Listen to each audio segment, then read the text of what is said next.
Mga master, kahapon po no ay naglabas ng SARO ang DBM, Special Allotment Release Order, para sa PBB 2022 ng mga institusyon na ito. Tariff Commission na sakop po ito ng NEDA. Privatization and Management Office na sakop naman ng Department of Finance. Polytechnic University of the Philippines para sa 1,580 personnel ng PUP. Sakop ito ng mga state universities and colleges ng bansa.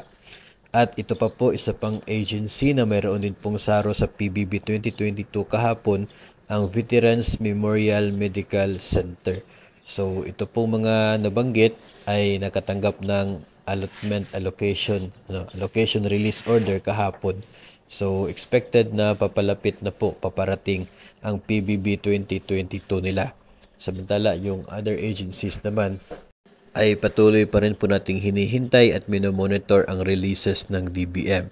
Mga malalaking agencies po tulad ng DepEd at maging ng mga uniform personnel ay hindi pa po nabigyan ng SARO para sa PBB 2022 nila.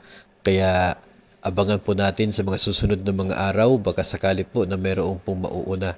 At just make sure na kayo po ay nakasubaybay dito po sa ating social media accounts para updated sa mga susunod na SARO releases ng DBM para sa PBB 2022.